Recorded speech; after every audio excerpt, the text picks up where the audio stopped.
for watching Talk With Aegis. I'm Ivy, the Cloud Product Marketing Manager of Aegis, and with me today here is Mr. Johann, the Solution Consultant Asia from Carbonite Webroot. Mr. Johann, thank you for joining us. If you have not watched our previous interview with Mr. Johann about the importance of endpoint backup, you can refer back to our social media. Today we will continue to touch about endpoint backup. But before we do you know what is endpoint? Endpoint are devices such as PC, notebooks, tablets, smartphones, actually end users' devices when they deal with day-to-day business. Okay, so we'll go on with the first question. Mr. Johann, what are the most common threats for endpoint backups? Okay, some of the most common threats we see is that when the accidental deletion of data, okay, that's one. But I would say that to top all those is actually the hardware. Okay, hardware failure is very, very common, and it does happen. Okay, you can buy a couple of $1,000 device, it does fail at certain point in time. Maybe not the first year, but the subsequent year, it can happen. So that's where we see. And then of course, identity thief, someone stole your machine. These are quite rare, but it does happen as well. So you do not want to be caught off guard where you lost due to hardware, but now how are you going to recover the data? Yeah, I can give you a new notebook and everything. Okay, maybe you save it in your portable USB. Okay, yeah, that is the first point of backup. But what happens if that USB you try to restore and you can't restore? Then what? Okay, so that's where people are actually looking more towards backing up your endpoint devices into the cloud. Yeah, I think the very traditional way of backing up endpoint backup is by using the external hard drives. Yeah, but the downside to that is it's not automated. You must always remember that, I need to do the backup. Then only you transfer the file manually over. So let's say you have done an important project and you don't have the time to transfer data yet, and there you go, boom. Yeah, true. Hardware failure. That's quite common. Okay, it does happen. In fact, it has happened to even within our company. It does happen to us as well. It happens to me also. Yeah, so it does happen. So the good thing is that we've been practicing this for some time already. So if it gets today, someone tells me, or even we look at another scenario. It's like your notebook is coming to the end of life. Okay, so your boss say, okay, I give you a new laptop. Okay. Now, if you're going to use back your data which you backed up in that USB, which is like how many years one every store, if that doesn't work, okay, you can actually use the endpoint solution where you already back up, get a new laptop, connect it, install the endpoint, which is like less than a minute or so, okay, and then you can just restore back all the data and you're up and go within minutes. Within minutes? Yeah, within minutes. Yeah. Depends on the size. Size of the data and also the bandwidth to restore. Correct. Alright, great.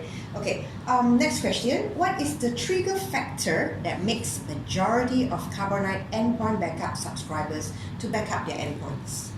So, one of the trigger factors, which is quite common, okay, is that more and more of us actually start to work from home, okay, and you need some sort of solution to actually allow you and do automated backup, okay. Especially, like say for me, okay, I have kids at home. While I'm doing work, and if someone comes and calls me, Daddy, can you please come and look at this? I don't save, okay, and it's not automated backup, and then I forget about it, I shut down the PC. Next day, that important document cannot come up, it's not been saved, or it's been corrupted, then what? Okay, and then coming together, not only just that, when we look at in terms of the costing, it's quite affordable, okay, to spend a certain amount of figures, which you can actually check with Aegis, okay, certain amount of percentage you spend, and you know that your backup is been backed up for that particular period of time. It's always about backing up the data. Yeah, correct. Okay, we have a very common thinking that cloud storage can be considered as a backup solution. Do you agree on that? Yes, I do agree on that. Okay, so but because one of the things is that you need to understand that most cloud providers, okay, they not just only have one side where you're actually backing up. I'm pretty sure they also have a redundant side where they're actually backing up the backup of their backup. Yes. Okay, So they have already taken into that. So this one you might want to actually check with your cloud providers. But I'm pretty sure that most cloud providers will have a secondary copy somewhere, or maybe a third copy somewhere. Definitely. Definitely. Yeah, With definitely. Aegis endpoint backup, rest assured your data is replicated to another redundancy site. Yeah. I hear customers saying that cloud backup is not safe. That's why they are redundant to step into the cloud backup world. Yeah. Okay. What do you think about that? Okay, first thing you need to understand what is cloud backup. Okay, whether it's automatically backing up to the cloud, or are you actually just going to drop it in a particular box, and like something like Dropbox and everything. So if it's an automated backup into the cloud, then it's fine. Okay, but if let's say it's a device, or maybe like say something, I won't use Dropbox, I'll use some other terms you have, okay, and you go and copy the data and then you just put it in. But if you forget, you're back to square one. Yeah. So you need to find, at this point of time, you need to find something where it's fully automated. Okay, gone are days where we have time, okay, that we need to do this, okay, we can have this and luxury of this and that. Okay, like I was reading one article, okay, some people actually spend about 55 minutes a day in a car to go from point A to point B. Okay. Now, if let's say, if you're spending that amount of time, okay, I'm pretty sure you might forget, okay, because most of us, we will slip the notebook, drive back to the house, open up and continue. What happens if it's not being backed up? And then what? When you open, it does happen. So let's come back to the same point where I have mentioned about hardware failure. So it comes back to that as well. Okay. Now, what do you foresee about the future of endpoint backup? What I foresee in the next couple of years is that there will be more and more software players coming to the market, bringing more endpoint devices or endpoint backup to the market for customers. So that's where I think a lot of software companies actually are focusing to that.